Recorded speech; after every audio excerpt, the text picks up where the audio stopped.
Okay mga idol, magandang hapon po sa inyo pong lahat. Haba po tayo mga idol naglalakad. Pagod na ko mga idol, gutom na ang inyong lingkod. Malayo pala ito mga idol sa likod ng barangay. Iba po mga idol yung binigay sa atin na okay, street mga idol. Okay mga idol, maraming salamat sa inyo. Magandang hapon sa inyo pong lahat. At mariin ko pong pinapaliwanag sa inyo yung lahat po mga idol na humihingi ng tulong dito po sa Banal na Kamay.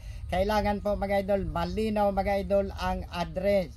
Katulad po mga idol ng Suna, sityo at kung ano pong lugar ang nakakasakop. Para po madali pong matres ng Banal na Kamay ang mga tutulungan. Okay mga idol, ipapaliwanag ko muna po ito. Ito pong mga mahiwagang herbal na akin pong daladala na tinatawag po mga idol na bituin na gamot po mga idol sa mga bukol ng parte ng atin pong katawan. Lalong lalo na po mga idol yung mayroon pong mga goiter na tinatawag. Ano po? At yan po ay isa po natin dyan problema yung mga bukol sa atin pong katawan na kung pinsan mga idol kayang-kayang gamutin ng mga mahiwagang herbal. Katulad po nito mga idol ng bituin pong ito na makikita po ninyo. Kilalanin po yan ninyo sapagkat marami po dyan sa mga bukid, sa mga gilid-gilid na tumutubo po na tinatawag pong bituin. Yan po mga idol yung kanyang bunga. Ano po? Ang pagsasagawa ng paggagamot po sa mga bukol, iniihaw po ito mga idol sa apoy. Okay, pag ito po mga idol luto na at tutong na po yung kanya pong balat sa labas, bibiakid po yan mga idol. Kapag nabiak po yan ninyo, kayo rin po ng kutsara, ano po, yung loob, siyang itapal po mga idol sa may mga bukol. At ito po mga idol, kahit po yan mga idol ay wag mo na mga idol salian, pero mas maganda yung salian mo ulit para po hindi malaglag yung gamot.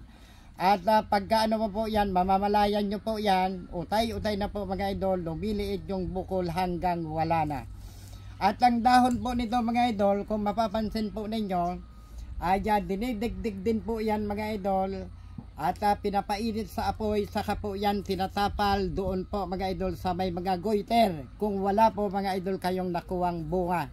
Ano po, kasi minsan lang po kayo makakuha ng bunga nito na tinatawag po mga idol, bituin na mahiwagang herbal. Okay.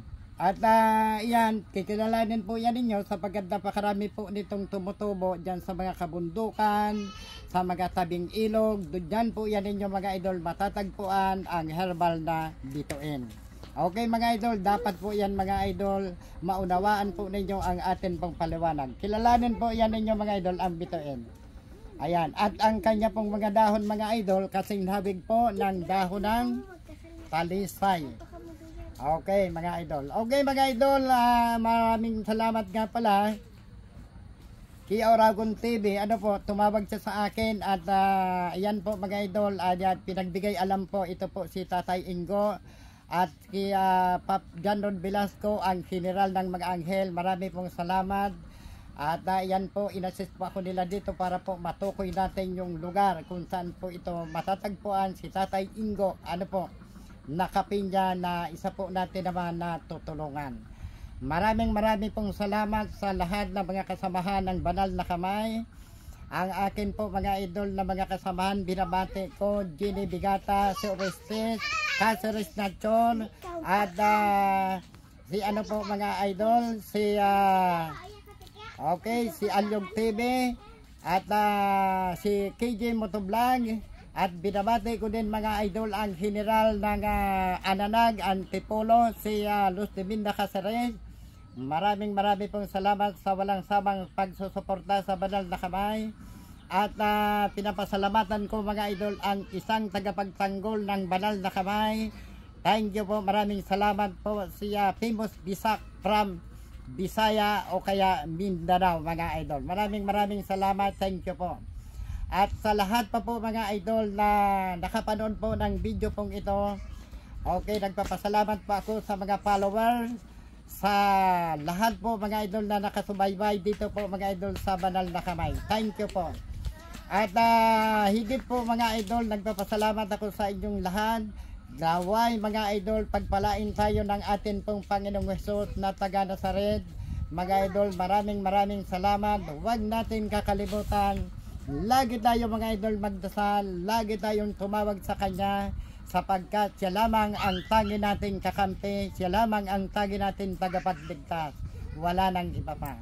Okay mga idol, Merry Christmas sa inyong lahat. In a Happy New Year. Mabuhay po tayong lahat. Bye bye mga idol.